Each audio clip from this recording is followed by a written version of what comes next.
Last lesson. Okay, go ahead.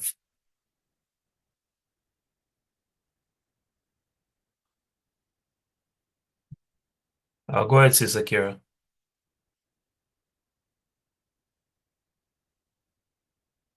Sorry. In those days arose Matthias, the son of John, the son of Simon, Simeon, and a priest of the sons of Jorib, Mhm. from Jerusalem, dwelt in Modin. He had he had 5 sons: Jonan, called Caddis; Hmm. Simon, called Thasi; Hmm. Judas, who was called Maccabeus; Hmm. Eleazar, called Abran; Yep, Eleazar. Go ahead. and Jonathan, whose surname was Ab- Abphus. Aphis. Yeah. So before you read on, I just want to point out to you guys, these Greek names are a real butchering of our brothers' Hebrew names. The brother's name is Yakanan. Okay, Yakanan. And I did a whole piece on this, and I'm gonna try to do all the brothers, but I did a whole piece on this. It's on our website here, right? This is the brother's real name, Yakanan, right? John, what they translate as John is actually Yakanan. That's the brother's name, right? And when it say his name was Cadiz here, Yohanan called Cadiz. This called here literally means that was their nickname. So this guy Cadiz means blessing, right? Or fortunate. But in Hebrew culture, it would be blessing, right? Um, so this guy, who they, our ancestor, who they call Yohanan Cadiz, the brother's name is Yakanan, and his nickname was the blessing. Okay. You can read about it and see basically how all the clues that we put together to get to this by just going to yahushai.ca. All right. So I want to point that out. Judas, of course, as I always say, his name is Judah, not Judas, and so on and so forth, right? So it's my goal to do all the brothers. I didn't get all of them done this feast, but we'll get it done, Lord willing, right? So you can read on. So when you see, sorry, in verse 5 it says whose surname. It's not surname. We didn't have surnames. Okay, we had names and sort of titles or nicknames associated with that. So Yakanan was called the blessing. Simon was called Dasi. Don't remember what that means right now. We'll get to it eventually in our studies. And then you had Jonathan, whose nickname, not surname, was Aphis, right? And that will reveal, in another lesson, what that sort of means. But in the interest of time, let's keep going on because we want to get through this whole account. And this account goes to chapter 4. So go ahead. And when he saw the blasphemies that were committed in Judah and Jerusalem, he said, Woe is me! Wherefore I was born to see this misery of my people and of the holy city, and dwell there, and to dwell there, when it was delivered into the hand of the enemy, and the sanctuary into the hand of strangers. All right, so stop right there. So, of course, these brothers, what are they doing? They're lamenting um, the massacres and atrocities of what's his name? Antiochus Epiphanes the fourth, right? This Edomite right here, right?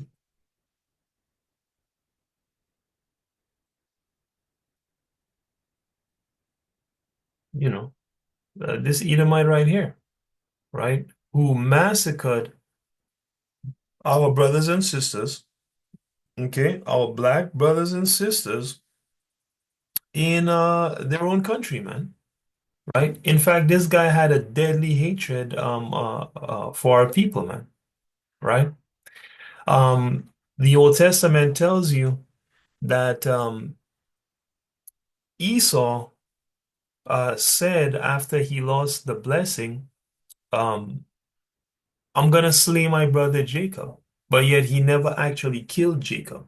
But what happened though was he taught that hatred to his offspring, right? To his generations. So there's a generational hatred going on, um, or there's a generational battle going on between good and evil, represented by Jacob and Esau, and there's a generational hatred going on. Um, coming out of Esau towards Jacob, who are the so-called Negroes. And that's why every time you see our death and our destruction, it's at their hands, right? They have a perpetual hatred for us, right? And the scriptures teach that, right? Let me see if I can pull that out.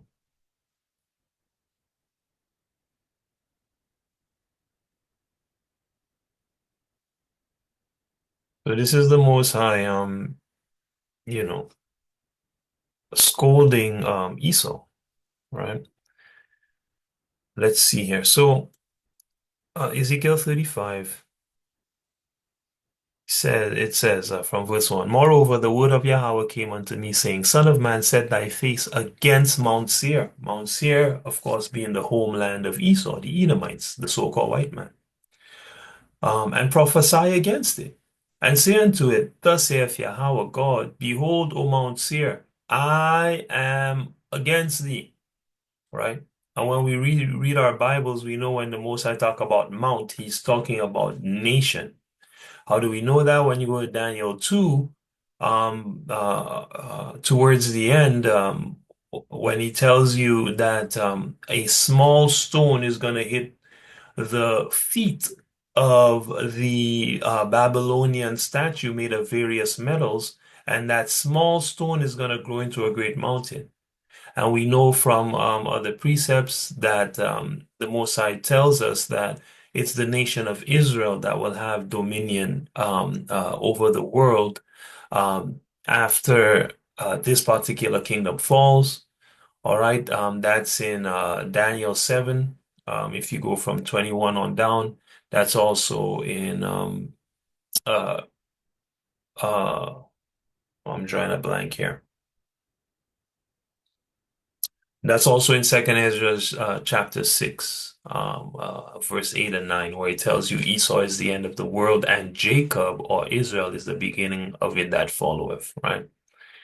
So he says here, uh, Thus saith Yahweh God, Behold, O Mount Seir, meaning the nation of the Edomites, the nation of the so-called white man. I am against thee, and I will stretch out my hand against thee, and I will make thee most desolate. Right? I will lay what? Thy cities waste, man. Who's filled the whole world with cities? Right? We know who. And thou shalt be desolate, and thou shalt know that I am Yahweh. Why? Because thou, here's the point, has had a perpetual hatred and has shed the blood of the children of Israel by the force of the sword in the time of their calamity, in the time that their iniquity had an end, man. Right? So Esau has a perpetual hatred for us, and he was exercising that hatred um, here in our land, right? Under the name of Greek, right? Calling himself a Greek when the real Greeks are Japhites, right? Genesis 10 tells us that the isles of the Gentiles, mean the Mediterranean islands, belong to the Japhites, man. So all these names that Esau takes, Russian and so on and so forth, belong to the Japhites and not to him. So this is what was going on. And the brother Mattathias, the father of Judah Maccabeus, right, the great revolutionary, the great priest, the great holy man, the Negro, his father said, woe is me, man. Why was I born to see this misery of my people? Here in verse 7, right? And the misery of what? The holy city. And to dwell there when it was delivered into the hand of the enemy. See that? At that time, these brothers, they knew that their enemies were the so-called Greeks. They knew the so-called white man, the so-called European, were their enemies. They knew their oppressors were their enemies. But it is not so in 2024 and in these recent times, for our people have been lulled to sleep, right? Because they lack the wisdom, knowledge, and understanding of Yahweh. They lack knowledge. They're foolish, right? They lack true knowledge, which begins with knowing and obeying spiritual law, right? And we looked at that in our new moon lesson when we read through Proverbs, the first chapter, right? And he said, and the sanctuary into the hands of strangers. So he called them the enemy here, and he also called them strangers here, you know. Go ahead, sis, from verse 8. Her temple is become as a man without glory. Her glorious vessels are carried away into captivity. Her infants are slain in the streets, her young men with the sword of the enemy. Again, the infants, man, are slain in the streets, man. What was Esau doing? Esau was killing the babies, man. He was killing our children. He did it then. He did it before. Uh, he did it after. And he's doing it today, kidnapping young Negro children and sacrificing them in his blood feasts. That's why they're going missing all the time. No one can find them. We know the scriptures say that these guys have their priests and blood feasts, man, right? So they were killing the young children in the streets. They're still doing it today. They did it in slavery. It's been perpetual, family. And it's not gonna stop until Yahweh Shai comes and takes the dominion of the kingdom and hands it over uh, and hands over the power in the world over to the children of Israel, right? Um, and then he said, the young men with the sword of the enemy. Same thing is still happening today. Happened before, happened during that time, happened during the time of slavery, happened before that, and it's still happening today, right? Edomites are still killing young Negroes in the streets, man, right? Slaughtering them with the weapon, you know? Go ahead, verse 10. What nation hath not what what nation hath not had a part in her kingdom and gotten of her spoils? Right, and this is important to recognize because the Most High is asking what's called a rhetorical question. What nation hasn't, robbed Israel? Well, he's telling you everyone has. Every single nation on earth has robbed his people, and that's backed up by the 83rd Psalm. If you read from 1 on down to 7, you know, every nation has worked together to destroy us, man. You know, go ahead. All of her all all her ornaments are taken away. Of a free woman she is become a bond slave. And that's plain. Why would the Most High put here of a free woman she became a bond slave? Well, the theme throughout the scriptures of the punishment of the nation of Israel is always slavery, you see? So there is a people who have been going into slavery whenever they sin against their God from time immemorial, right? And now they're in their last slavery. These are just clues pointing to who these people are. And they are our ancestors, man. We are these people, the so-called Negroes, right? Go ahead. And behold, our sanctuary, even our beauty and our glory, is laid waste, and the Gentiles have profaned it. Profaned it. Profaned it. Go ahead. To what end, therefore, shall we live any longer? Mm-hmm. Then Matthias and his sons rent their clothes, and put on sackcloth, and mourned very sore. Right. So these guys were very disturbed about the situation, right? Till they took off their good clothes, they put on sackcloth, man, and they started crying, man. Hey, these guys were so distraught. They said, why should we live any longer? Remember, this is a priestly family, and they're seeing the utter destruction and profanation of the Most High's temple and their nation, from old to young, and vice versa, man. Everyone is being destroyed by their enemy, the Edomite, man, right? The friends and descendants of Alexander, the so-called great man, who Edomites are most proud of. This is the Edomites' greatest hero, man, Alexander the Freak, you know? And this is the man and his offspring responsible for multiplying evil upon the earth, according to First Maccabees 1, I believe it's verse 9, multiplying evil upon the earth and destroying our nation and wanting to exterminate us, man. I mean, does this sound familiar? You know? So the brothers are really upset about this situation, right? And then look what happens after. Go ahead. What do you mean? While the king's officers, such as compelled the people to revolt, came into the city Modin to make them sacrifice. And when many of Israel came unto them, Matthias also and his sons came together. Right. So the king's sorry, so the king's officers, they came to Modin where Matthias and his sons were living to make them sacrifice swine's flesh, man. And all manner of unclean beasts to the false gods of well, really the demons, the devils of the Greeks, man. They came to force them to do sacrifice to those things, right? And what happened? Go ahead.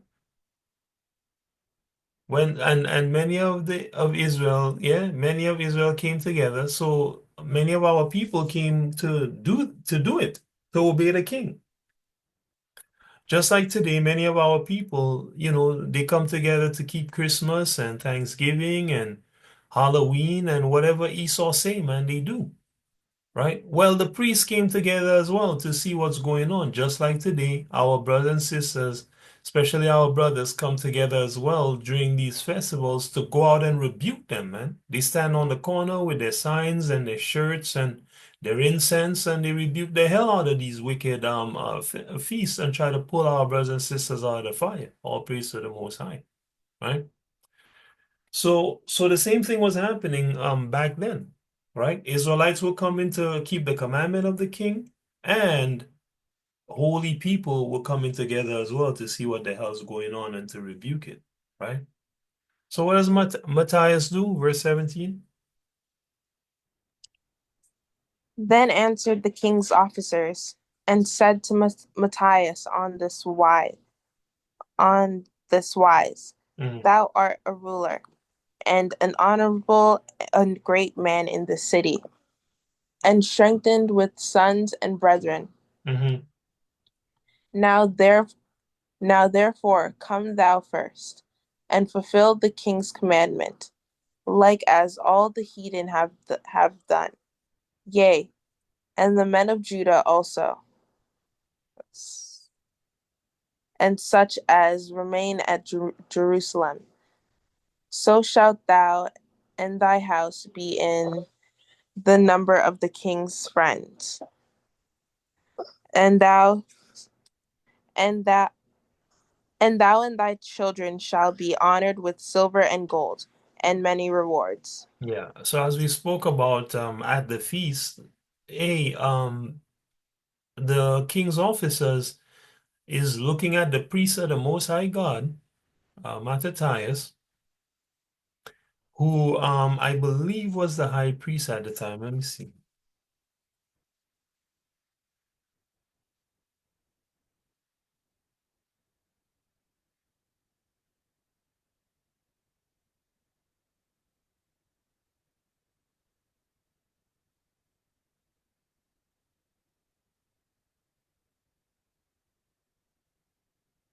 Okay. So the scholarship here says he was indeed a high priest. Interesting. Yeah. Okay, so according to the scholarship, which we gotta back up with precepts, the brother indeed was a high priest, right? Um, so he's looking at this heathen is looking at the high priest and telling the high priest, yeah, you and your sons, yeah, come and sacrifice to these heathen gods, man, right? Just like all the heathen have done. Come keep Christmas like all the heathen have done. Come keep New Year's like all the heathen have done. And indeed, all the heathen have done this, you know?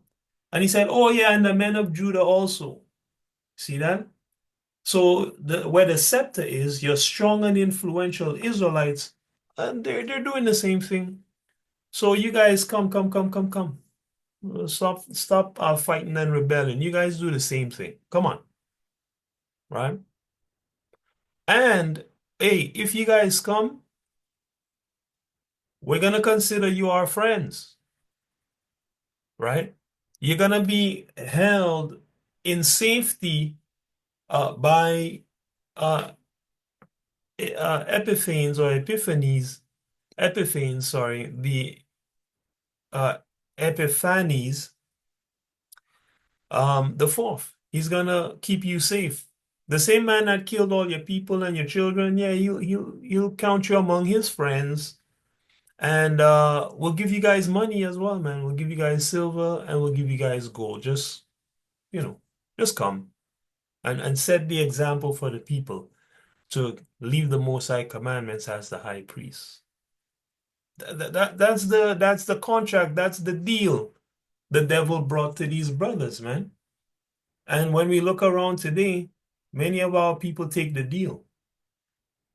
As we looked at in Proverbs 1 and verse 22, the Most High said, not 22, 32, the Most High said, the prosperity of fools shall slay them, you know.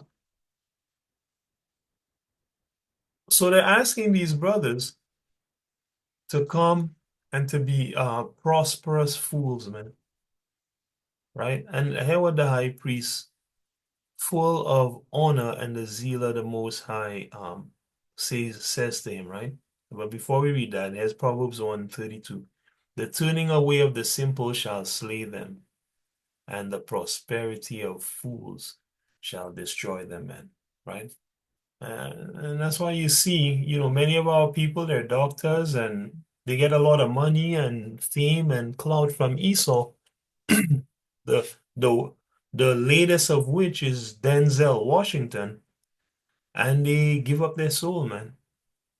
And now they're dead. They're in the congregation of the dead, and they're just being reserved for slaughter, you know. And it's a sad situation, you know. Anyways, so the king's officer said, "You guys come join us, man, and we'll give you guys many rewards. Everyone is doing it, and we'll give you guys many rewards." That's the gist of what he was saying, right? So verse 19, go ahead.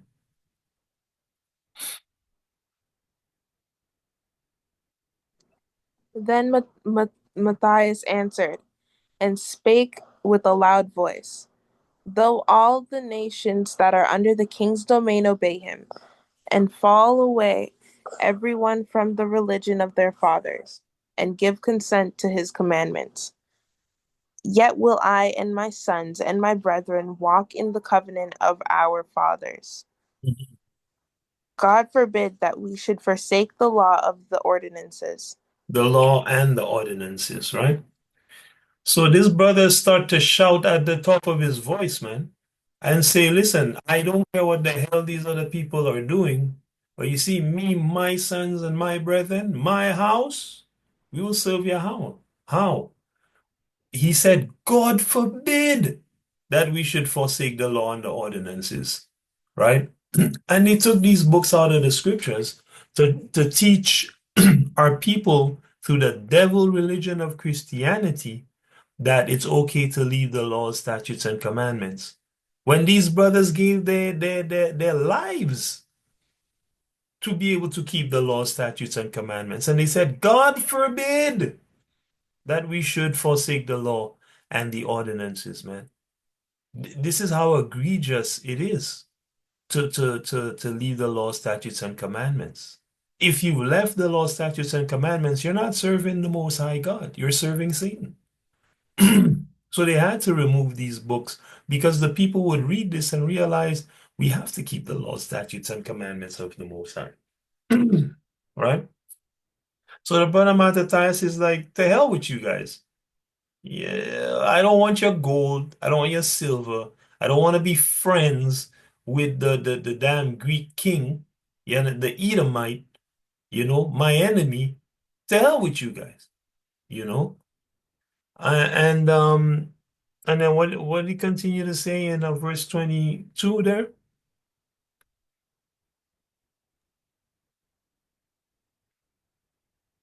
We will not hearken to the king's words, to go from our religion, either on the right hand or the left. That's plain. Go ahead.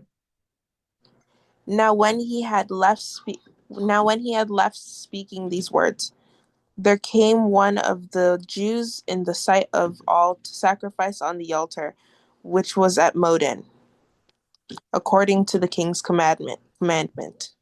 Hmm. Which thing when Matthias saw, he Sorry, was in. sorry, Kira. I believe it's the next person's turn now because this Okay. is the 23rd verse. Thank you. Mhm. KK, you want to go next? Go ahead.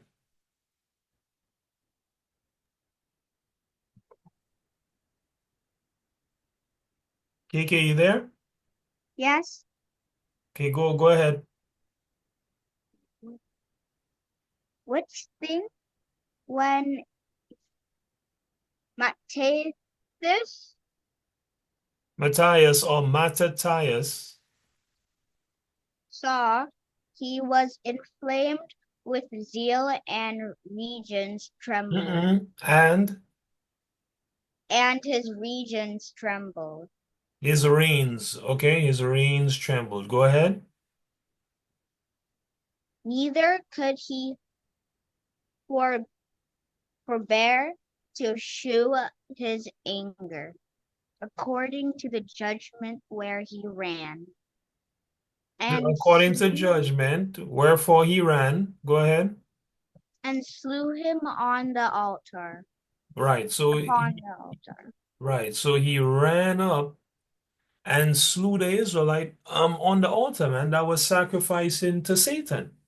Cause he couldn't he couldn't contain himself. Remember, this guy is the high priest.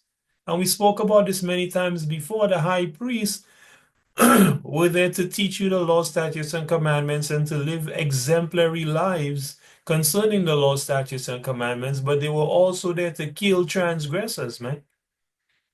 If people were breaking the law, statutes, and commandments, it's the sword of the priests and high priests that would take your head, man.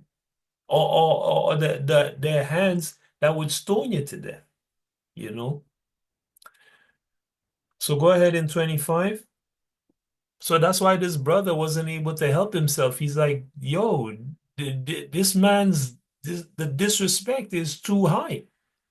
This cannot be done in front of my eyes. I have to do something about it. And we know the wages of sin is death. So he killed that man, you know. Go ahead. 25.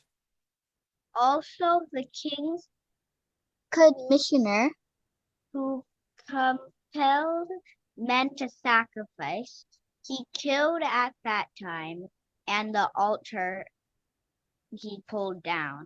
Right. So he even killed the messenger that the king sent, right? Which at that time, when messengers come to you, they have what's called diplomatic immunity today, right? You're not supposed to kill the messengers. If you kill the messenger, that's an act of war.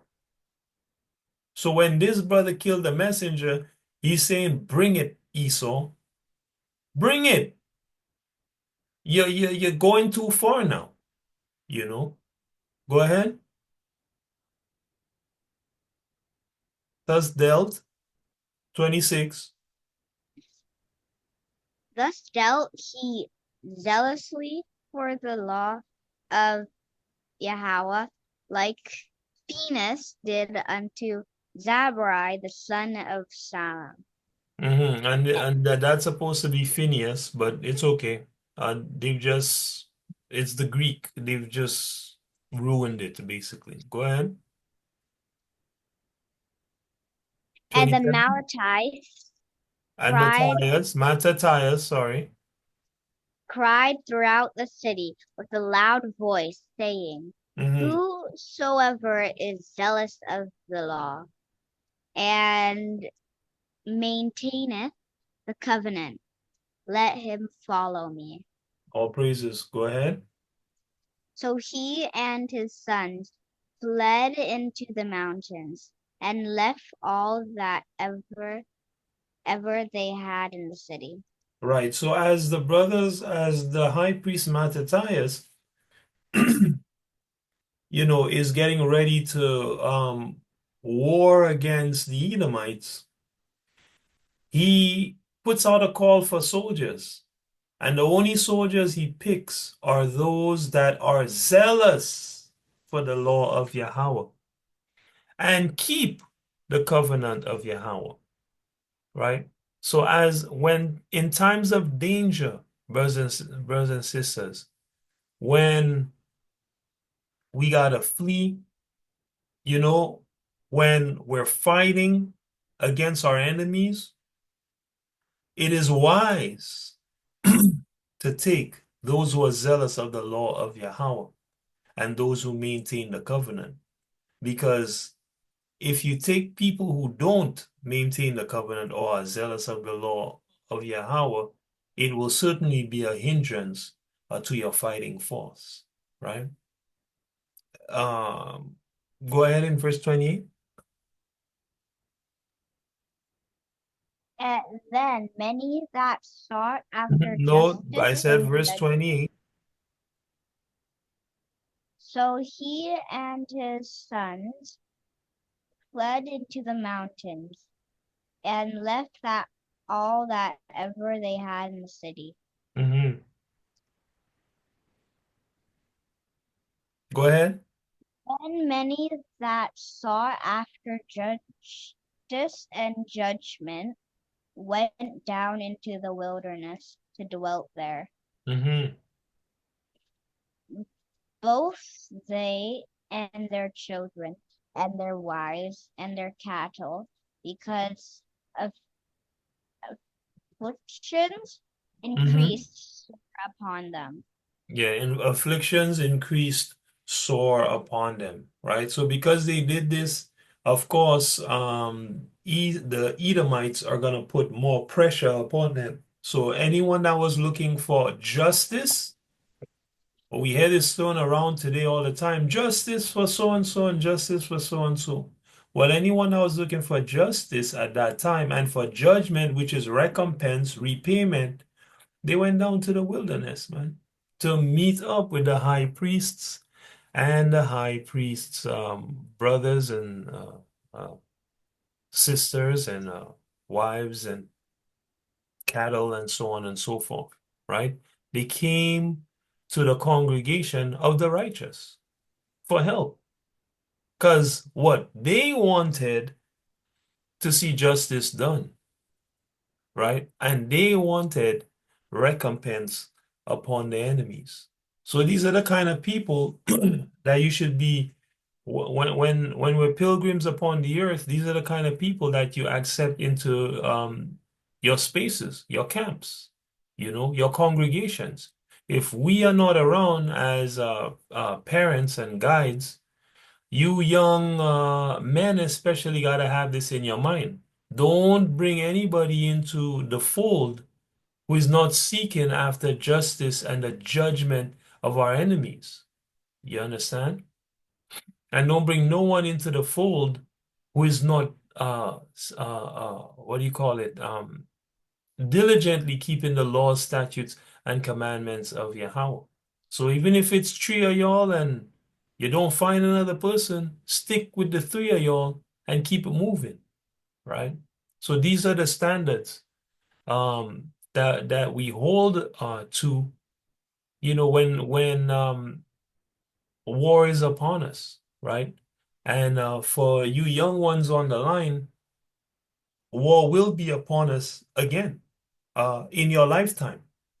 And this is giving you sound war strategy for when these times are upon us.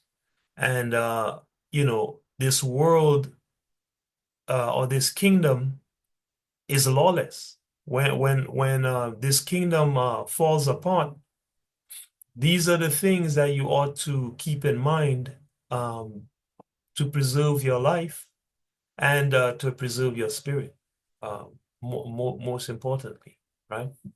So go ahead from verse 31.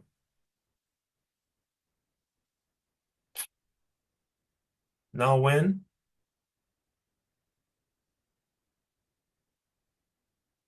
Go ahead, KK, verse 31. Now, when it was told the king's service and the host that was at Jerusalem in the city of David, that certain men who had broken the king's commandment were gone down into the secret places in the wilderness. They Go ahead. pursued after them a great number, and having overtaken them, they have camped against them and made war against them on the Sabbath day. Right. So the Edomites, yeah, they pull a cheat move. They came against the people to fight war against them on the Sabbath day, right? Excuse me. Right? Yeah, they came and fought war against the people on the Sabbath day, man. The people that wanted judgment and justice. Esau's like, oh yeah, let me show you judgment and justice. And upon the Sabbath day, he came to fight against them, to kill them, knowing that we rest on the Sabbath, right? So go ahead.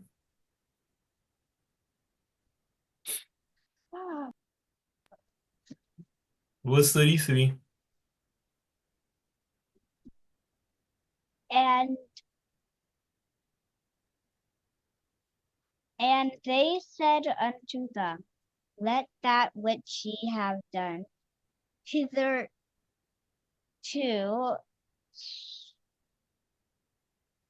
hither surface come to Suffice, meaning let what you've done from now on, hitherto is from now on, suffice.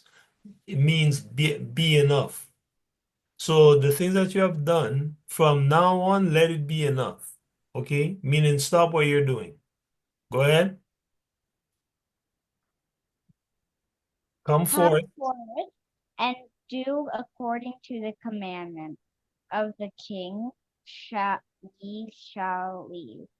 What happened to the word and? Do the commandment And of the ye king, shall live. and ye shall live. So when they came to fight against them on the Sabbath day, they said, listen, man, you guys have done enough. All right, come forth and just do the sacrifices, all right, of the swine's flesh, all right, to Jupiter and Mars and all the demons, and you live, okay? Just come on, guys, come on, just keep your Christmas, keep your New Year, You'll be good, right? But what happened? Go ahead. But they said, we will not come forth, Mm-hmm. neither will we do the king's commandment Mm-hmm. to profane the Sabbath day. Yeah, so we're not doing it, right? Go ahead.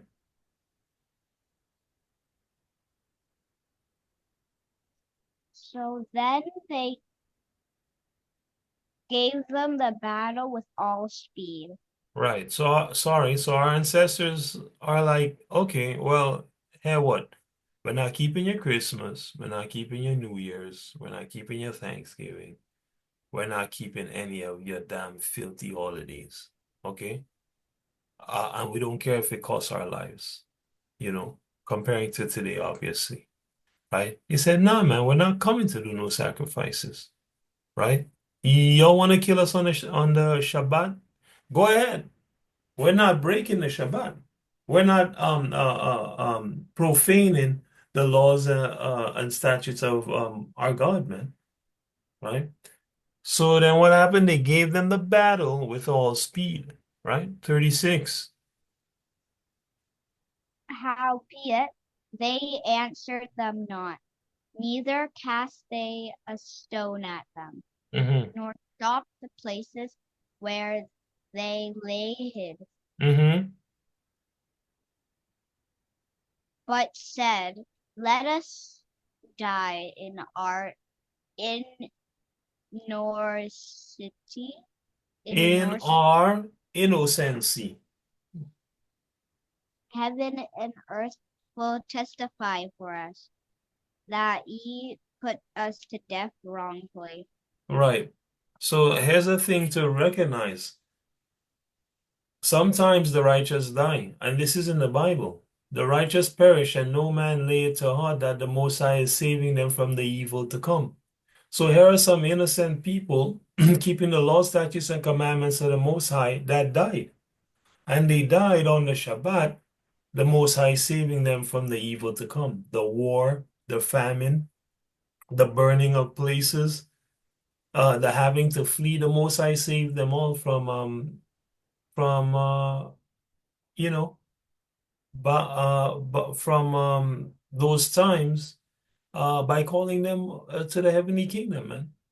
You know, these people upon their return uh will return with power to exact vengeance upon the evildoers, man, as it says in Psalm 149, you know. So go ahead.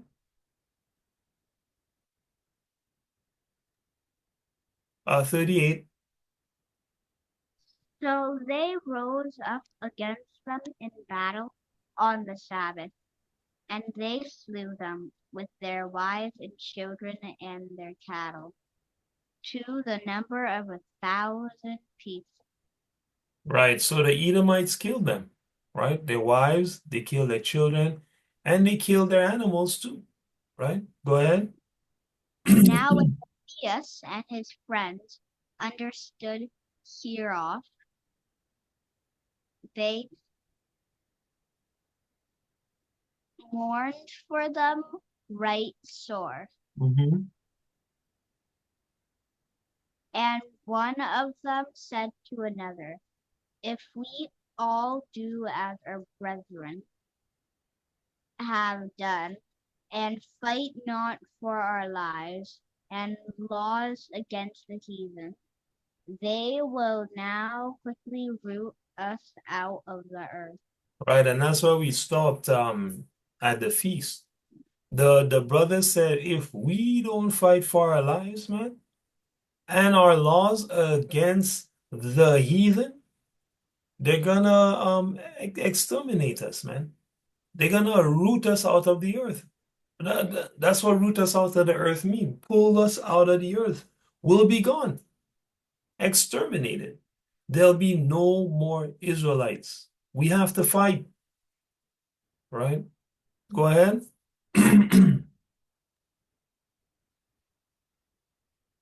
41.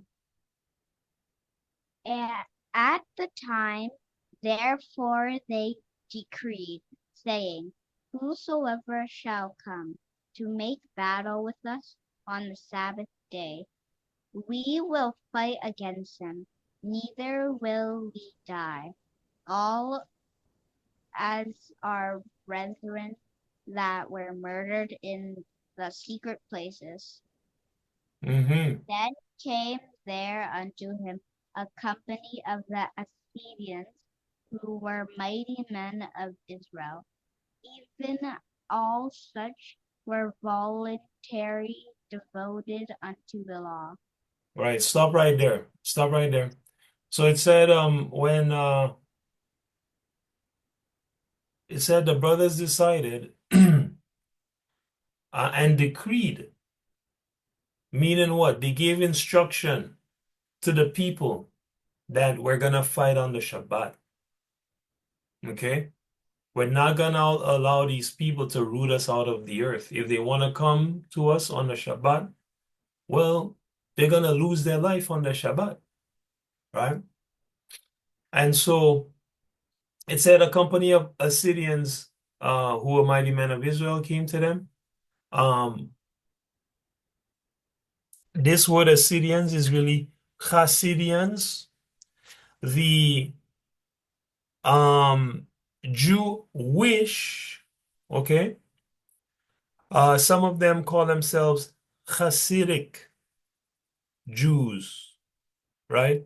Trying to make it look like they are either descendants of these people, if this was talking about a specific group, because in the scholarship they don't really know, or making it look like they are pious, okay?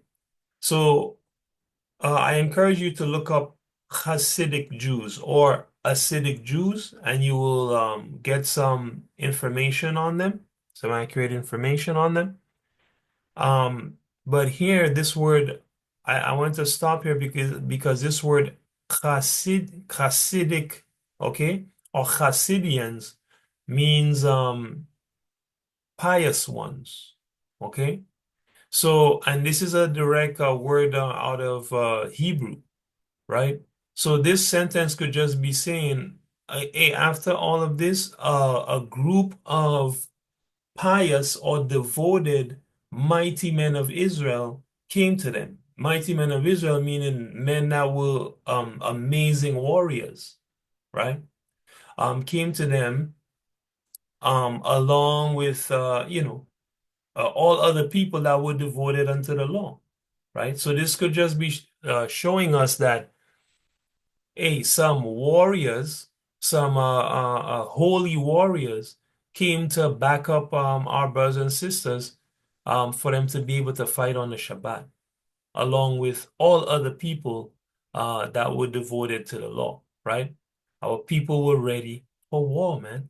They came together and they were ready to give their lives and to take lives for the law, statutes, and commandments of the Most High God.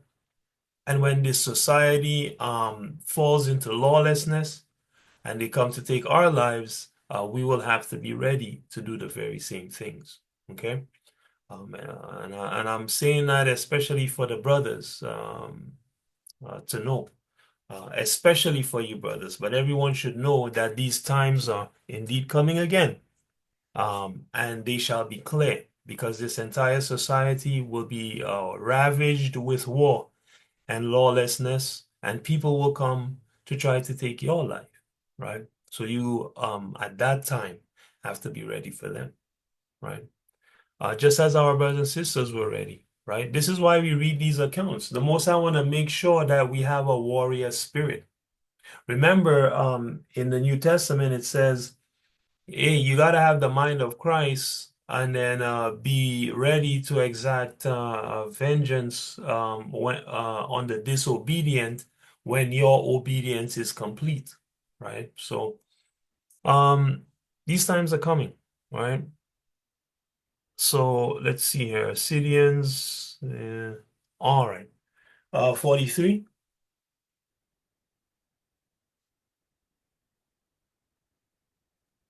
Also, all they had that fled for persecution, Persecution. joined themselves unto them, and were a stay unto them. Right. So they were reinforced by everybody that fled because of the oppression that was upon them, you know, uh coming from the hand of the Greeks, right? Antiochus Epiphanes the fourth specifically, right? Go ahead. So they joined their forces. Oh, I'm sorry, KK. It's next reader. Thank you very much. Go ahead, Sabs.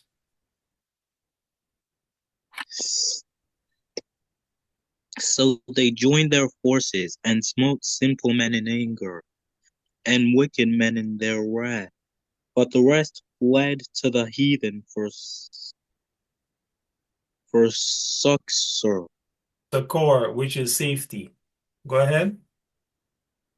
Then Mattathias and his friends went round about and pulled down the altars. Yeah, stop right there. I also want to point out that all the Israelites joined forces and they killed, that's what smote mean, they killed sinful men in their anger, man, and wicked men in their wrath, right? They were slaughtering these damn Greeks who thought they could just kill us for free on the Shabbat, you know?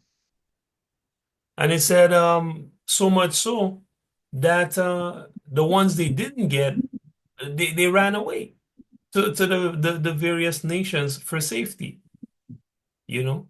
The chief of which I believe was the Egyptians. They ran to Egypt for safety, you know. Go ahead. And what children soever they found within the coast of Israel, uncircumcised, those they circumcised valiantly. Mhm. So they recovered They, the no, no, law no. out. 47. They pursued also after the proud men, and the work prospered in their hand. All praise to the Most High. Go ahead. So they recovered the law out of the land of the Gentiles and out of the hands of the kings. Neither suffered they the sinner to triumph. Right. So the Most High wasn't, allowing the Greeks to exterminate his people, man. It wasn't gonna happen, right?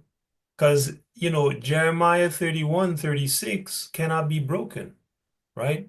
He said you have to stop the sun and moon before you exterminate his people from the earth. It's not gonna happen, right? So the Most High supported uh uh the Mattathias and his sons, in defending our nation from the Greeks, man. You know. So we recovered the law, right? The books out of the hands of the Gentiles and out of the hands of kings, these Edomites, man, right? Who put crowns upon their heads, according to First Maccabees, the first chapter, and evil was multiplied in the earth. And he said, hey, they didn't suffer the sinner to triumph, man. Calling these guys sinners, right? Go ahead. 49. Now when the time drew near that Mattathias should die, he said unto his sons, Now hath pride and rebuke gotten strength, and the time of destruction and the wrath of indignation. Mm-hmm. Now therefore, my sons, be ye zealous for the law, and give your lives for the covenant of your fathers. Mm-hmm. Call to remembrance what acts our fathers did in their time. Mm-hmm. So shall ye receive great honor and an everlasting name. Right. So their father told them, hey, remember what our forefathers did, man, in their time, right? Hey, if you remember what they did and act accordingly, and be zealous and give your lives for the covenants of your fathers, hey, you're gonna get great honor and an everlasting name. He told that to his sons, and now we're reading about them in 2024, man. And their memorial is forever because it is within the book of the law of the Most High God. So indeed, they did receive an everlasting name and great honor, right? Go ahead.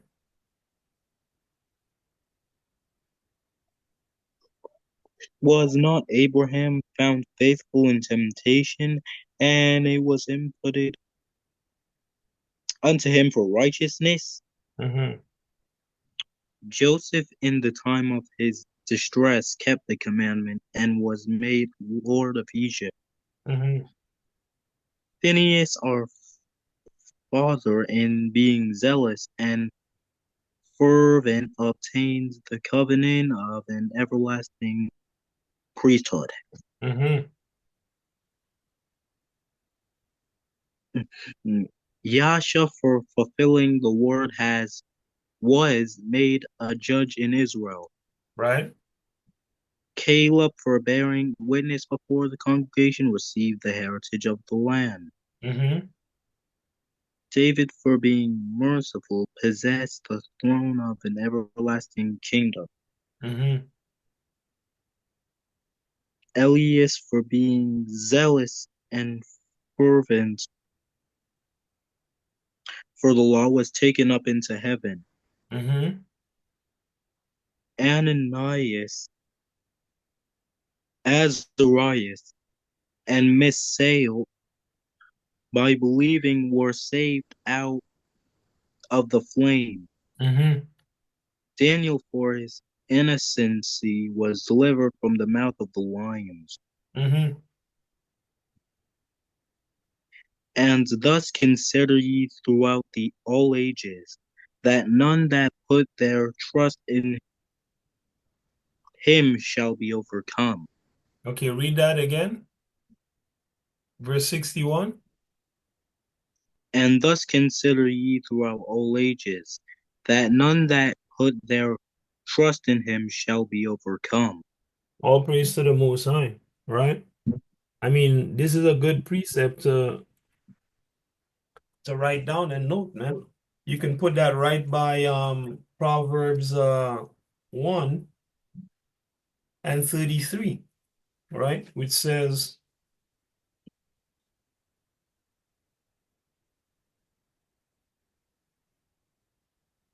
but whoso hearkeneth unto me shall dwell safely, and shall be quiet from fear of evil. See that? The Most High saying, whoever listen to him is gonna dwell safely and be quiet from fear of evil. Now one might say, but the people died. Well, Yahweh Shai has the answer. He told his disciples, in your patience, meaning your keeping of the commandments, possess ye your souls. Okay? Don't obsess about um preserving your flesh. Obsess about preserving your soul. I'm not saying don't try to preserve your flesh. I'm saying don't obsess about preserving your flesh. Obsess about preserving your soul, right? So this is a very good verse here. Thus consider that throughout all ages, that none that put their trust in him shall be overcome. Right? Go ahead.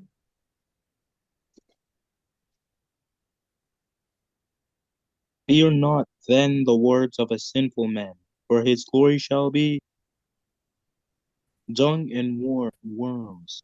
Right? Today he shall be lifted, and to the morrow he shall not be found, because he is returned into the dust, and this thought is to come nothing. Come on, Sabs. Read that again, brother. And take your time and read the words properly, please. Hear not then the words of a No, no, no, sinful. no, no, no. 63. Today he shall be lifted up, and tomorrow he shall not be found, Mm-hmm. because he is returned into the dust, Into and his his dust. Go ahead. and his thought is come to nothing. You see that?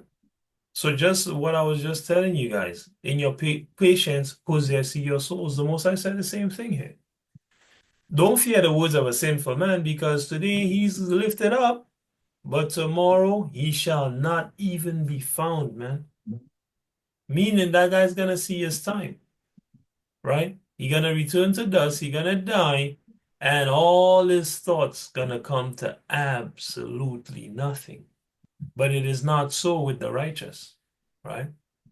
Um, Go ahead. 64. Wherefore, ye my sons, be valiant, and show yourselves men in the behalf of the law, for by it ye obtain glory.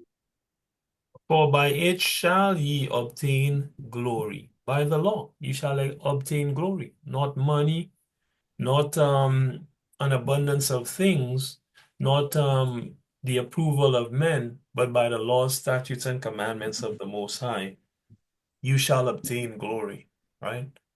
And this works perfectly with what our 10 talents lesson, where we talked about even the basic act of keeping the law, statutes, and commandments guarantee you glory, man. That's why the Most High said, why didn't you just keep it in the bank? Why didn't you keep the talent in the bank? You didn't do anything with it. You went and you hid it away, man. Right? And so he called him wicked and lazy and kicked him out of the kingdom. Right?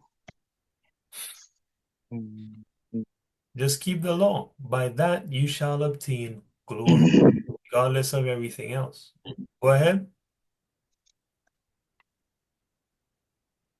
And behold, I know that your brother Simon is a man of counsel. Give ear unto him away. He shall be a father unto you. As for Ju as for Judah Maccabeus, he hath been mighty and strong, even from his youth. Let him be your captain and fight the battle of the people. Right. Let me see if I can find this here. First Maccabees 266. Let's see here.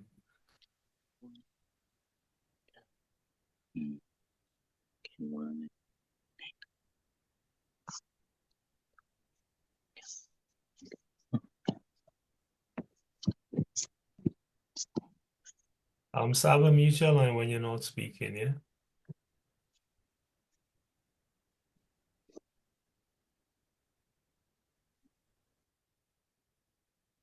Mhm.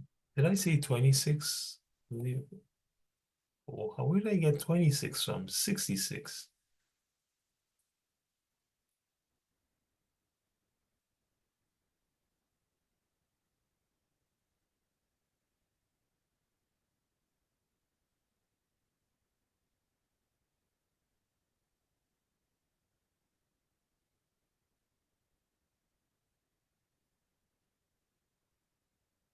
Trying to see if there are any breakdown here.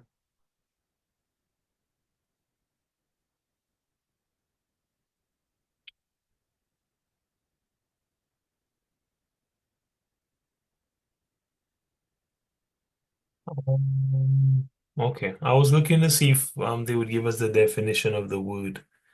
Um, Let me see if I can find it. One second.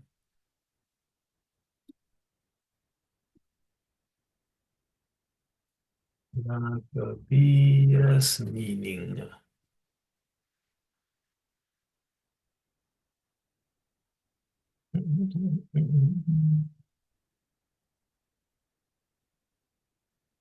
This is the most popular one, the hammer.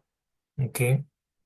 So, I mean, these guys were not surnamed the Maccabees. Okay. Throughout history, people have referred to them as the Maccabees because of Judah Maccabeus, okay, which is popularly known as Judah the Hammer, okay, um, for, of course, breaking our enemies in pieces, right? Just as it says the word of Yahweh does, right? Um, there's a fire and a hammer that breaketh. Jeremiah 23,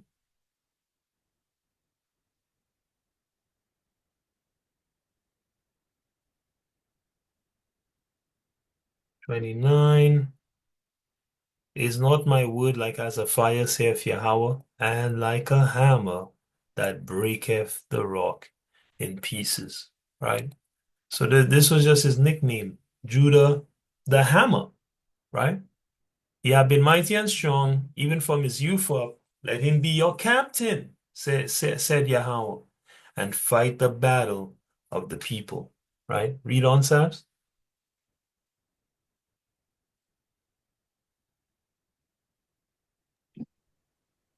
Mm, Take also unto you all those that observe the law, and avenge ye the wrong of your people. Mm-hmm, Recompense fully the heathen, and take heed to the commandments of the law. mm-hmm. So he blessed them, and was gathered to his fathers.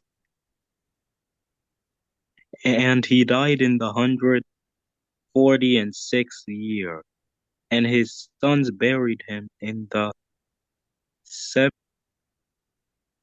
sepulchres of Mm-hmm. his fathers at Modin, and all Israel made great lamentation for him. Right. So, these are the words of Matthatias before he died. He told his sons, repay the Edomites fully, man, for their crimes against Israel, you know, and keep the laws, statutes, and commandments of Yahweh. Take all that observe the laws of Yahweh and avenge your people, right? In this time, it is not time to avenge our people, right? But the time will come, and the Most High will make it clear. We know at the arrival of Yahweh Shai, it will be time to avenge fully the wrong done to our people, right? And we know that in the time of lawlessness, indeed, we may have opportunity at that time in self-defense as well, you know. So all praise to the Most High. Let's move on to chapter 3. Sabs, you good? How much time you have? Mm, I'm good for now. If you want, I can read 10 more, and then I'm done. Okay, I'll have you read 20 verses because this here has 60. All right? Alright. So I'll have you read the first 20 and then we'll continue on with KK and then uh Sister Kira. Mhm. Then his son Judah, called Maccabeus, rose up in his stead, Mm-hmm. and all his brethren helped him, Mm-hmm. and so did all they that held with his father, and they fought with cheerfulness the battle of Israel. Right. So these guys were not, fighting, half-heartedly, man. They were happy to fight for their people and to take vengeance upon the heathen. They had the right mindset, right? Go ahead. So he gat his people great honor, Mm-hmm. and put on a breastplate as a giant, Mm-hmm. and girt his warlike harness about him, Mm-hmm. and he made battles, protecting the host with his sword. All praises. Go ahead. In his acts, he was like a lion, and like a lion's whelp roaring for his prey. Mm-hmm. For he pursued the wicked and sought them out, and burnt up those that vexed his people. What did he do? Burnt up those that vexed his people. So Judah the hammer burned them up, man. He pursued the wicked. He went after them. He looked for them. He burned them up. That vexed his people, right? The brother was a superhero, man. A warrior, a lion, right? Go ahead. Now look what happens when he was so fierce in the vengeance for his people. Look what happened in verse 6. Go ahead. Wherefore the wicked shrunk for fear of him, Right? and all the workers of iniquity were troubled, Right? because salvation prospered in his hand.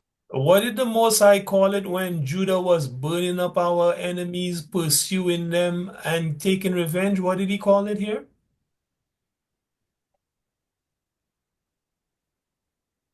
In verse 6, what did he call it? Salvation. He called it salvation. He called it salvation. That is salvation. To be avenged, to be recompensed, to be saved from the hands of your enemies. In Egypt, it happened with violence. In Canaan, when we came into the land, Joshua gave salvation. He has the exact same name as Yahweh Shai. Got the people salvation through war, man. Violence. And here, our brother Judah Maccabeus, through war and great violence, burning up the enemies of the Most High God, got us salvation as well. In fact, if the brother had not warred with such ferocity and led with such righteous fervor, none of us on this line would be here today because Esau would have extinguished us from the face of the planet.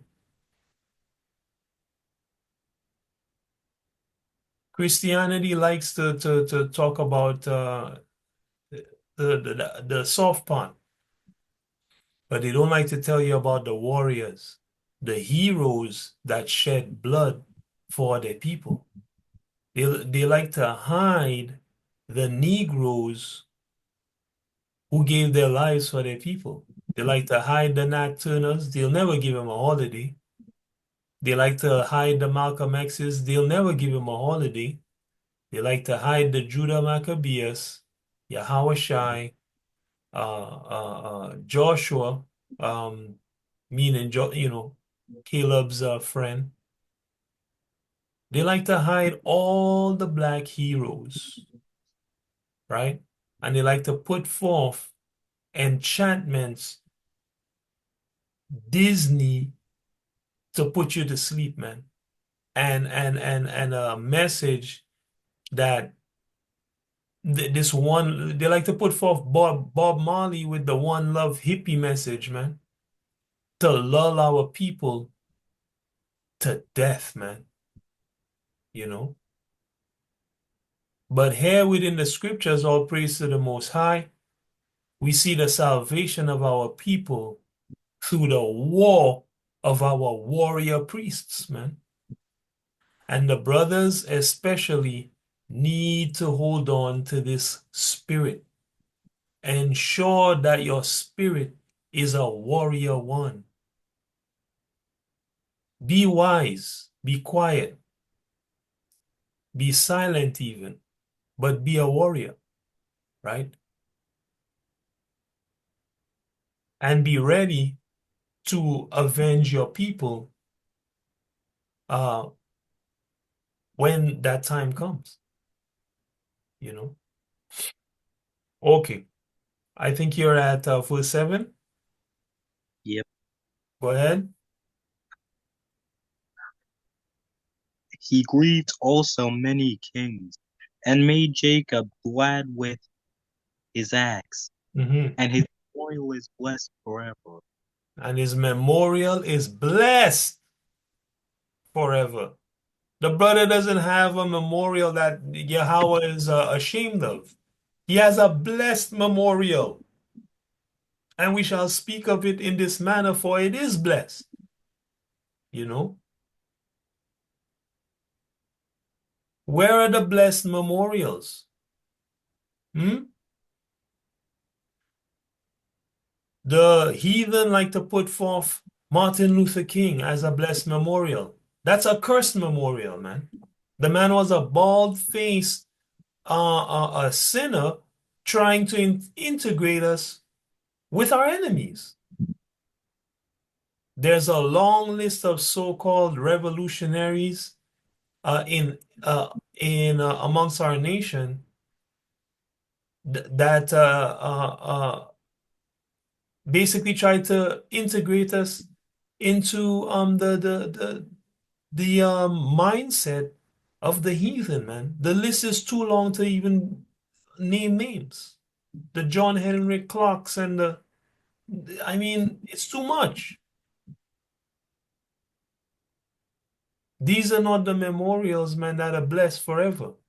The memorial of Judah Maccabeus, his brothers, his father, and our mighty ancestors all throughout the scriptures, male and female, these are the memorials that are blessed forever, man.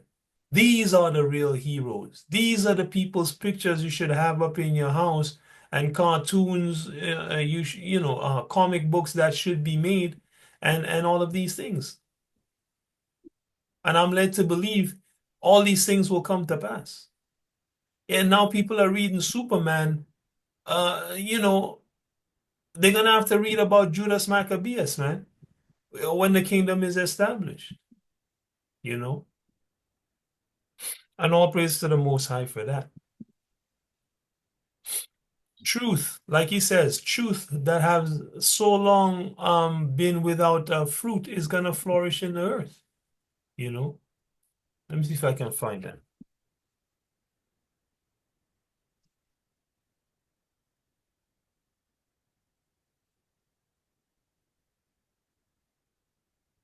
Yeah, Second Ezra 6:28. As for faith, it shall flourish. Corruption shall be overcome, and the truth which have been so long without fruit shall be declared, man. You know, when the kingdom is established. Hallelujah. Right? Go ahead, Sams. Moreover, he went through the cities of Judah, and destroying the ungodly out of them, Right? and turning away wrath from Israel, Right? So he was destroying the Edomites out of the cities of Judah, man. Go ahead. so that he was renowned unto the utmost part of the earth. And he received unto him such as were ready to perish. So everybody knew about Judah Maccabeus. Unto the uttermost part of the earth, man. I'm talking China. They knew about the brother. Where there was people, hey, they knew about Judah Maccabeus, man. Where people could get messages and communication was happening with other nations, they spoke about Judah Maccabeus. And now you can start to see why even the Chinese saying for you to be a samurai, you gotta have some black blood in you. Because they knew of the renown of the Negro warrior, man. You know, and this is not a one-time thing. Throughout time in these wars, first and second, the so-called Negro has done many incredible feats. There was a group of airmen. I think they lost only 5 planes. They destroyed the rest of the people, them in the war, man. There was a brother, his whole platoon died. I think he had 25 people in his platoon. He survived on his own and still finished the mission. And there's many more. You know, there was a group of guys, I think they were called the Hellfighters or something like that. Not a single one died in the middle of the war. The way they were moving together, nobody died, man. Right? So we're warriors, you know. We always have been, you know, and we always will be the greatest warriors on earth. Go ahead. The Apollonius gathered the Gentiles together, Then, and then Apollonius, then Apollonius gathered the Gentiles together, and a great host out of Samaria so a big to army. Go ahead. to fight against Israel. Mm-hmm. Which thing when Judas perceived, he went forth to meet him, and so he smote him and Mm-hmm. slew him. Mm-hmm. He also fell down slain, but the Mm-hmm. rest, Mm-hmm. wherefore Judas took their spoils, and Apollonius sword, sword also, Uh-huh. and he fought all his life long. Right. So you had this Edomite named Apollonius. Judah killed that man, took his stuff and his sword, and it became his sword, man. And he take the same sword of Apollonius, the Edomite, and slaughtered Edomites with it, man. The same good sword they made and wanted to make sure it was the best and well crafted. And Esau ran Edomites too with that same nice, sharp, strong sword, man. You know, his whole life. Go ahead.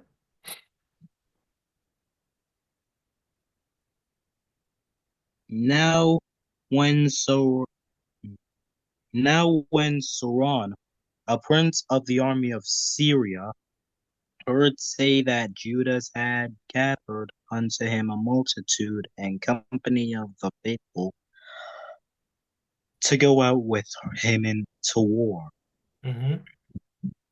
he said, I will get me a name and honor in the kingdom, and I will go fight with Judas and them that are with him, Mm-hmm. despise the king's commandment. So he made him ready to go up. And there went him with him a mighty host of the ungodly to help him, Mm-hmm. and to Yeah, a huge army of Edomites. Go ahead. be avenged of the children of Israel. Right. And when he came near to the going up of the Betharim, Judah went forth to meet him with a small company, Mm-hmm.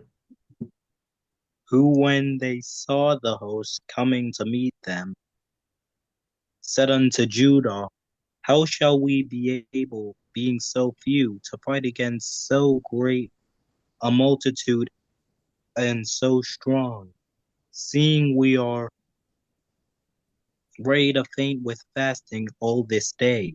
Right. So the brothers are starting to fret. They see this huge Edomite army and they say, listen, man, how can we fight this huge army? Uh, seeing you know, we're ready to faint. We're so tired because we've been fasting all day. And what Judah say? Unto whom Judah answered, it is no hard matter for many to be shut up in the hands of a few, That's and right. And with Yahweh of heaven, it it is all one to deliver with a great multitude or small company. Right, and keep that confidence with you, Israel. Whether it be two of you or 200, it doesn't matter. The most I can deliver with two or 200. He's Yahweh, who has control over every moment of the universe, right? And those that are with you are more than those that are with them. Remember Elijah, right? Go ahead. Uh, For the victory of battle standeth not in the multitude of an host, but strength cometh from heaven. And that's plain. The victory of battle is not in the multitude of your army, but strength come from heaven, man. Strength come from Yahweh, you know. And many times we've seen it where Yahweh has taken a small number of Israelites and destroyed a mighty army with them. I mean, that's why they even got the idea for the movie 300 in the Old Testament. Um, I think it was Gideon, if I'm not mistaken. I could be mistaken. He only took 300 men, right? He kept he started with tens of thousands. Yahweh said that's too many. The people gonna think they won the battle by themselves. He said send men home. The Most High sent men home. Then it came to the thousands. The Most High said it's too many. Send men home. He sent men home. Then the Most High said it's still too many. Okay, you know, lower the number. And here's how you do it. Check to see, send these guys to drink water, and whoever drinks water in a particular way, keep those people, the rest send them home. And he had about 300 men. And they destroyed the army with those 300 men, right? So, yeah, your numbers are meaningless to the Most High. Your number of nukes are meaningless. Your number of armies are meaningless to the Most High. If the Most High want to give the battle to a stone thrower with no armor, he's going to give it to him. He was. So all praise to the Most High. Uh, read your one more Psalms, and then we'll see you next week, Lord willing. They come against us in much pride and iniquity to destroy us and our wives and children and to spoil us. Yeah, finish that sentence. But we fight for our lives and our laws. Right. So they come against us with much pride, and the Most High opposes the proud, and iniquity to destroy us, our wives and our children, and to rob us. That's what spoil means. But we fight for our lives and our laws. So Judah is telling them, don't worry, the Most High is on our side, right? Thank you, Sabs, and Oh, shalom to you. all right, shalom. See you later. Yeah. KK, go ahead.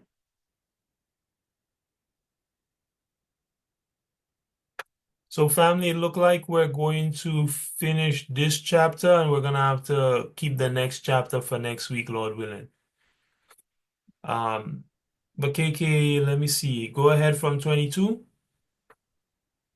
Where, wherefore Yahweh himself will overthrow them before our face. Mm-hmm. And as for you, be ye not afraid of them. Mm-hmm.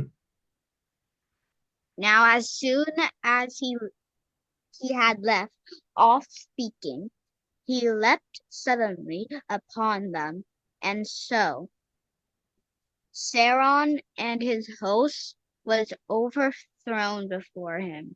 All praise to the Most High. Go ahead. And they pursued them from the going down of the Thoron unto the plain, where were slain about 800 men of them. Mm-hmm. And the residue flew into the land of the Philistines. And fled into the land of the Philistines, right? So a bunch of the Edomites got killed, 800 of them, and the rest of them ran into the land of the Philistines, right? Go ahead. Then began the fear of of Judas and his brethren, an exceeding great dread to fall upon the nations round about them. Right. So these guys began to tremble before the Israelites, man, before Judah Maccabeus and his brethren, his brothers, right? It said an exceeding great dread. It's like you hear these guys' names and you have to jump and wonder if they're behind you. And so what about them? They come in? What? That's the kind of fear that was upon people concerning them. You know, kind of like when you see a snake and you just jump and you run. An exceeding great fear and dread was upon the nations round about concerning Judah and his brethren, because they were slaughtering these Edomites and burning them, man, and taking revenge for our people. Hallelujah. Go ahead. 26.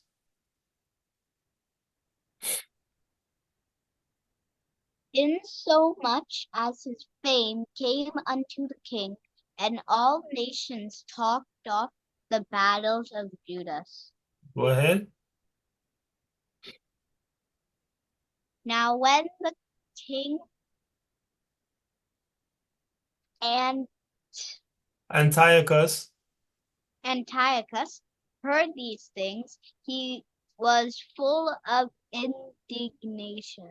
Right, so full of anger. Go ahead. Wherefore he sent and gathered together all the force of his realm, even a very strong army. Mm-hmm. He opened also his treasure, and gave his soldiers pay for a year, commanding them to be ready whensoever he should need them. Go ahead. Nevertheless, when he saw that the money of his treasures failed, and that the tributes of the country were small, Mm-hmm. because of the dissension and plague, Dissension. So people rebelling against them and disease. Go ahead.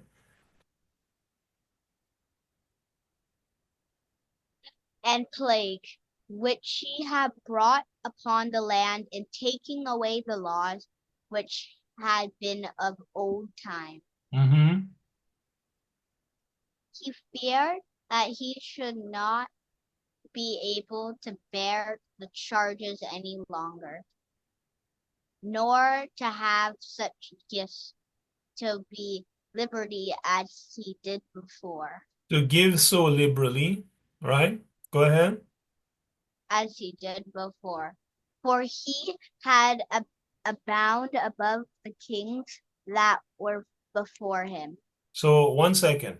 So the Most High is letting us know this guy started to run out of money, right? He's spending all of this money and all these resources to destroy us. He started running out of money. The tributes, meaning the taxes that they were collecting from other countries, were too little, right? Because of what? The dissension and the plague which he brought upon the whole land for taking away the laws, statutes, and commandments of the Most High. The Most High started to make him go broke, man. So watch what happens.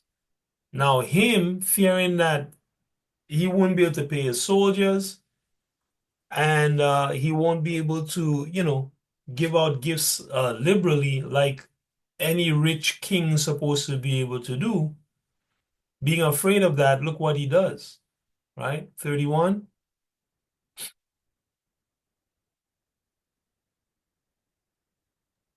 Wherefore, being greatly perplexed in his mind, he determined to go into Persia, Persia, Persia. Per- there to take the tributes of the countries and to gather much money. Right, stop right there. So why is Antiochus Epiphanes or Epiphanes or Epiphanes? Why is Antiochus the fourth going into Persia to get money? Well, remember the Greeks had conquered, Alexander the Great had conquered the known world, right? From Greece all the way to the Indus Valley in India, right? Um, and that would include Persia. So all these lands that they owned, they went to collect taxes because he went to collect taxes from them because he's running out of money, right? So what happened? Go ahead.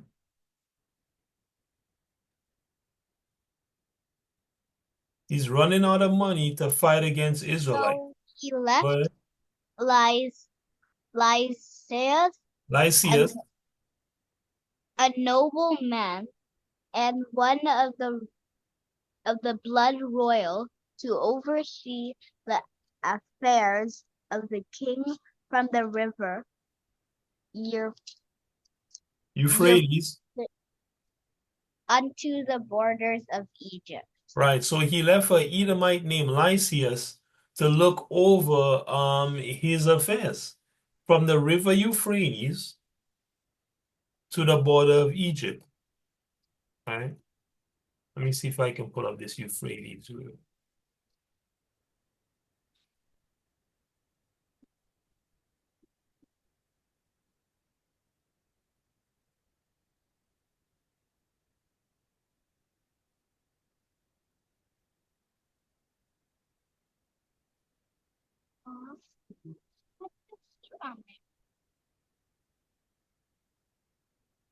Right? From the river Euphrates, right? And this is the middle, the so-called Middle East, okay? With Jordan, and Israel. I'm pretty sure it's the Persian Gulf.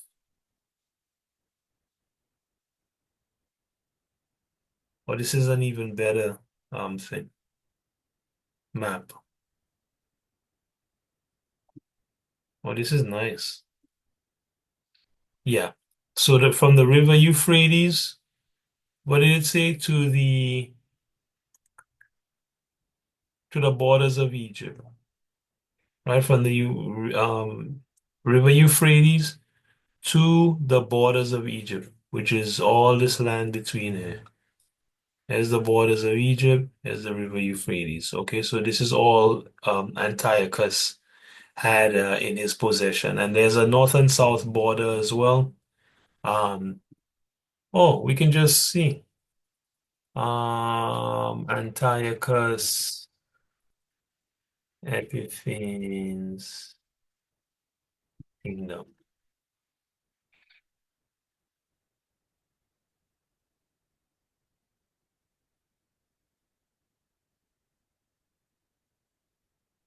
Aye, aye.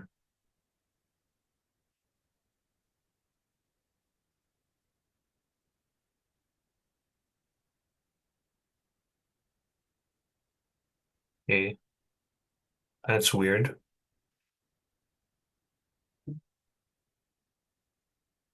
Right? From according to the Mosai, from the river Euphrates onto the border of Egypt. Okay, so this would have supposedly been the southern border and the northern border. Okay. All right. So I don't know why the rest of this is here, but that's for another time. Da, da, da. Great. So verse 33. And to bring up his son and Antiochus, Mm-hmm. until he came again. Right. So he named his son the same thing, Antiochus. So that would have been Antiochus the fifth. Go ahead. Moreover, he delivered unto him the half of his forces and the elephants, Mm-hmm. and gave him charge of all things that he would have done, as also concerning them that dwelt in Judah and Jerusalem, Right. to wit, that he should send an army against them, to destroy and root out the strength of Israel, Mm-hmm. and the remnant of Jerusalem, and to take away their memorial from that place. And to take away their memorial from that place, right? So trying to again um exterminate us, man. Say, yeah, these Judites and this place called Jerusalem, exterminate the people there, man. Right? Go ahead.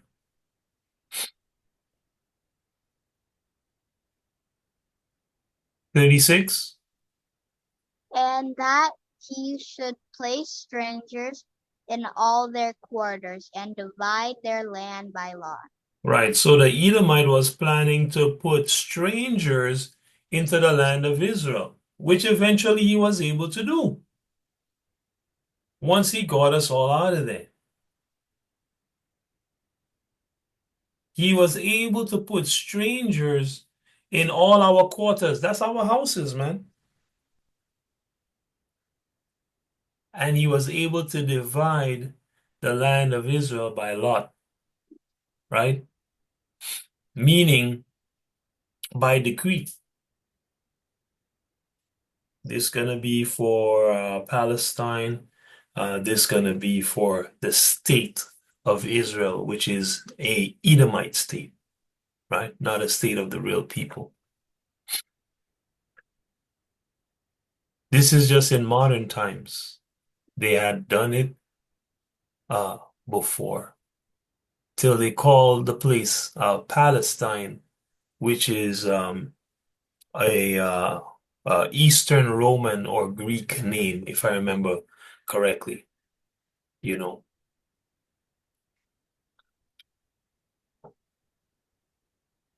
Go ahead.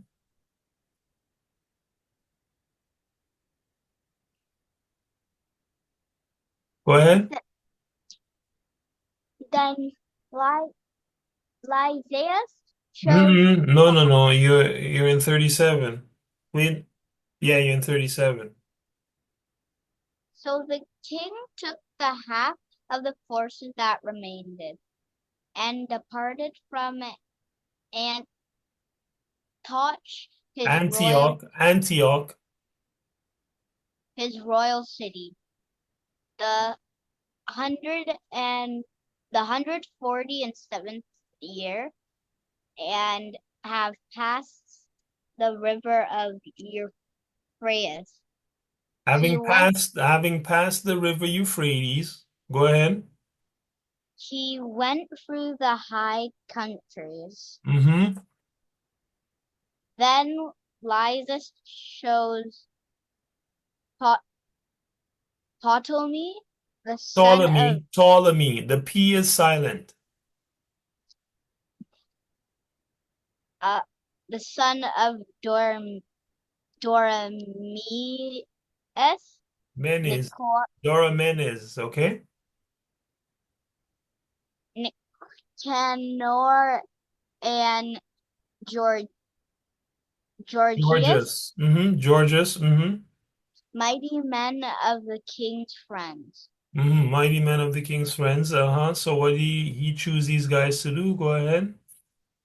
And with them he sent 40,000 footmen and 7,000 horsemen to go into the land of Judah and destroy it, as the king commanded. Right. So Antiochus Epiphanes the fourth commanded them to destroy the land of Judah. So he took his best men and generals, Gorgias or Georgius being one of them, Nicanor another, and he took Ptolemy the son of Dorymenes and sent them with 40,000 men to destroy the land of Judah, right? Um, Go ahead, Sister Kira.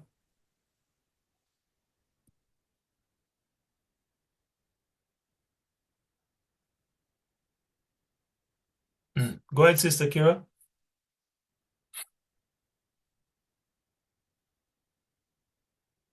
Sister Kira, you there?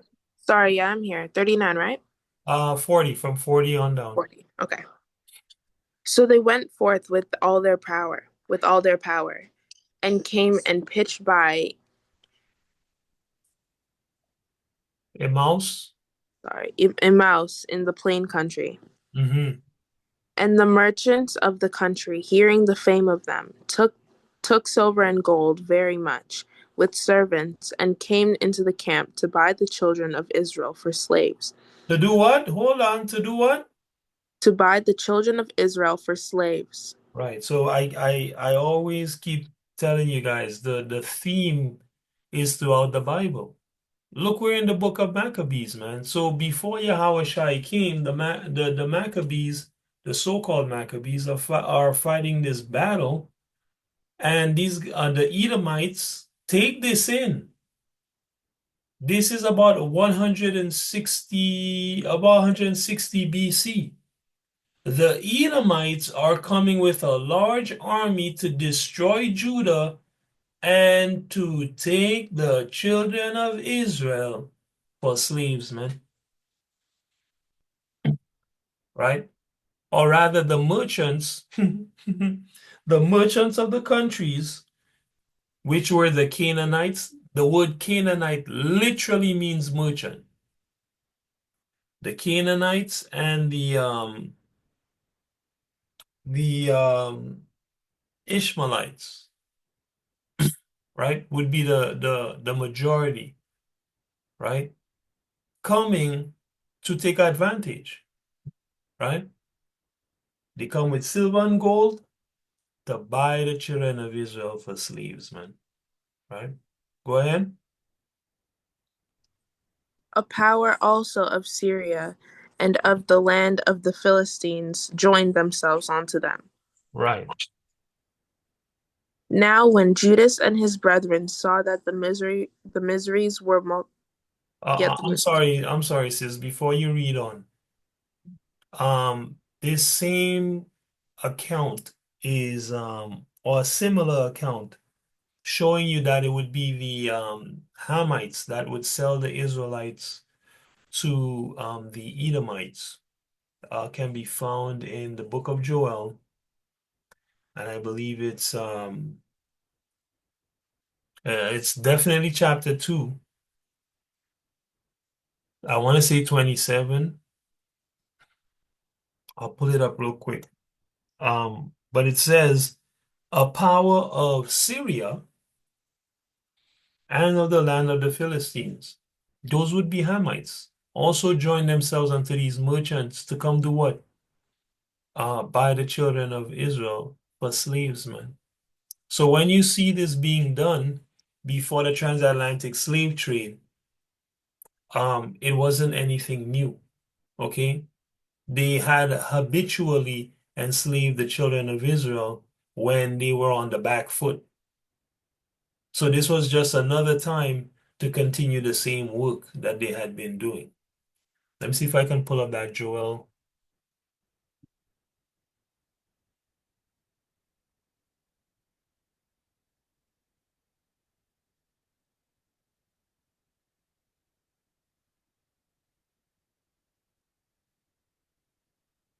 One second. Mm.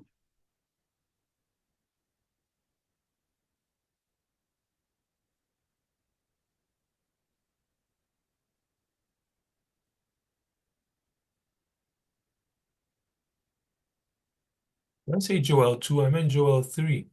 Hmm.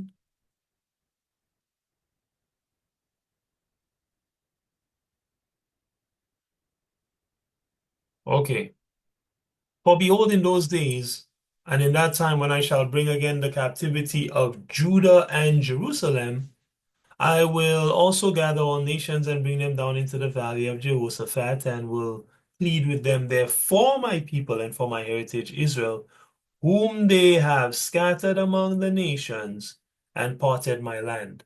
We're literally reading about them coming with the intention to destroy the southern kingdom of Judah, including Jerusalem, and to part the Most High land and buy the children of Israel for slaves.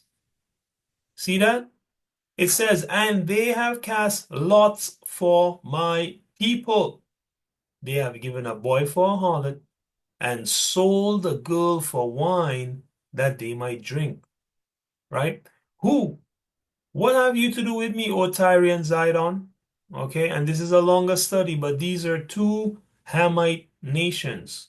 Okay, and all the coasts of Palestine. Will you render me a recompense? On the coast of so-called Palestine is Gaza, where the Ishmaelites reside. And if you recompense me swiftly and speedily, will I return your recompense upon your own head? Because you have taken my silver and my gold, and have carried into your temples my goodly pleasant things. The children also of Judah and the children of Jerusalem have you sold unto the Grecians, that you might remove them from their border. You see that? So that's a good precept for this First Maccabees 3:41 here, right? These Philistines came and joined themselves with the merchants to buy us for slaves. The Philistines being Hamites. Go ahead from verse 42, please.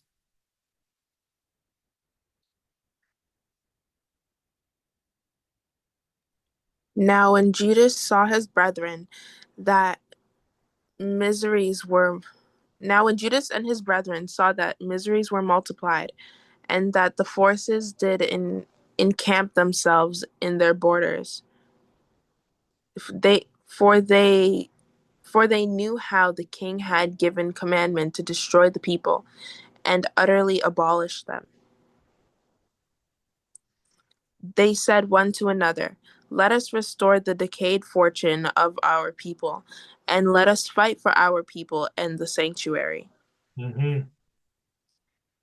Then Then was the congregation gathered together, that they might be ready for battle, that they might pray and ask mercy and compassion. Right. Notice it didn't say the camp. It said the congregation was gathered together, right? Um, so in these when these wars come upon us once again, Esau is not gonna care if you're in IUIC, WFI, or anything else. ISUPK, he's not gonna care, right? So are what you gonna do at that time, right? You gonna stick with your camp, right? Or you gonna work with the righteous congregation of the Most High, right? Go ahead. 45. Now Jerusalem lay void as a wilderness. That's empty. Go ahead. There was none of her children that went in or out. Mm-hmm. The sanctuary was trodden down, Mm-hmm. and aliens kept the stronghold. Right. The heathen had their habitation in that place, Mm-hmm. and joy was taken from Jacob, and the pipe with the harp ceased. Right. Wherefore the Israelites assembled themselves together and came to Maspha over against Jerusalem. For That's in, in front of Jerusalem. Go ahead. for in Maspha was the place where they prayed aforetime in Israel. Go ahead. Then they fasted that day, and put on sackcloth, and cast ashes upon their heads, and rent their clothes, Mm-hmm. and laid open the book of the law, wherein the heathen had sought to paint the likeness of their images. Right. So in 160 BC, they are already covering the faces of the judges of the earth. Okay, they're already painting the Greeks are already painting their pictures in our holy book. So when you see this being done today, it's been done throughout history. And here is one of the first receipts showing you that since 160 BC, these guys been doing this, man. They've been showing themselves to be the most high God and the prophets and the angels, according to Second Thessalonians 2, 3, and 4. But of course, we know these are damn profanation and lies, right? Go ahead.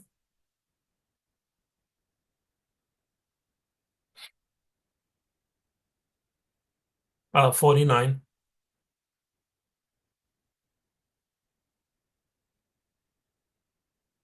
Oh, we can't hear you if you're speaking.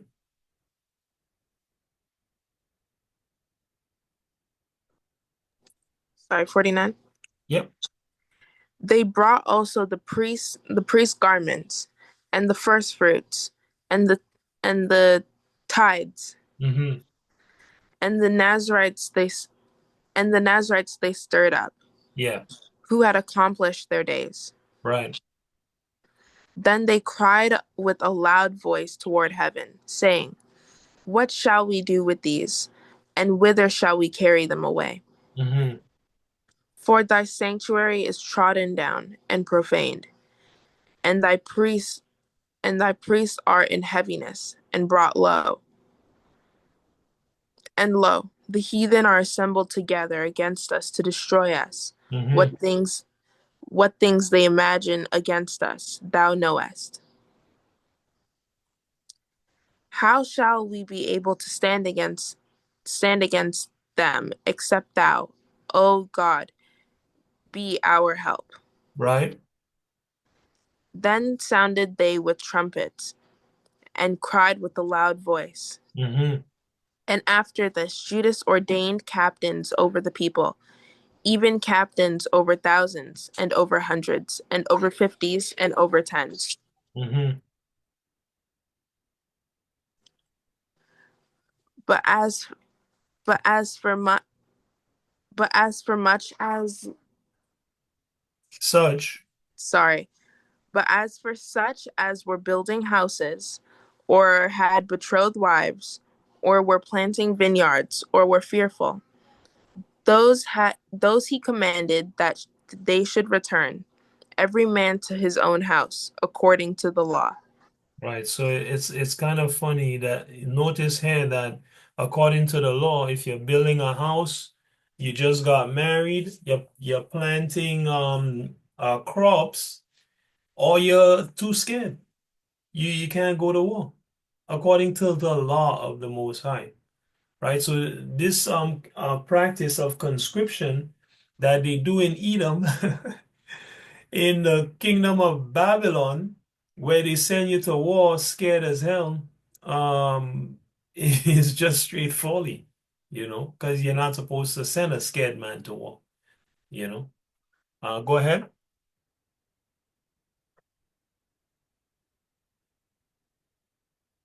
57. So the camp removed and pitched upon the south side of Emmaus.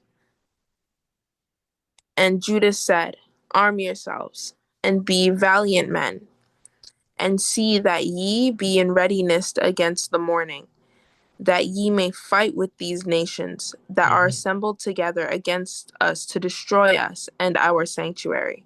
Hmm. For it is better for us to die in battle than to behold the calamities of our people and our sanctuary. Hmm. Nevertheless, as as the will of God is in heaven, so let him do." Nevertheless, as the will of Yahweh is in heaven, so let him do. Right? So we'll wrap up there for today. We'll finish learning the account, um, reading the account next Saturday, Lord willing. Um, but yeah, what do you call it? This is the life and the deeds of Judah the Hammer, man. You know, his dad rebelled against Antiochus Epiphanes the fourth, and declared war against him for the law, statutes, and commandments of the Most High, and for the blood of the Israelites. And his sons continued the battle, beginning with our great hero, our brother, our friend, our fellow laborer, our priest, Judah Maccabeus, right? Or Judah the Hammer, which we learned about today. So, all praise to the Most High. Of course, if you're watching this online, you want to learn more, subscribe to our YouTube so you can learn as much as you can while this content is still allowed to be on the internet. And for the brothers and sisters on the line, thank you guys for joining us. I pray you had a good Shabbat service. Of course, add some time of worship with song to this, and keep your spirit in line with the Most High. Let this be for you, if you're keeping the Shabbat today, a day of joy and mirth, man. Let it be a party, right? Um, of course, no work, no servile work, no cooking, and all of these things, right? No buying, no selling, and so on and so forth. So that being said, we'll wrap up with a word of prayer and the trumpet, and we'll see everybody next week, Lord willing. Right? Let me just stop this recording.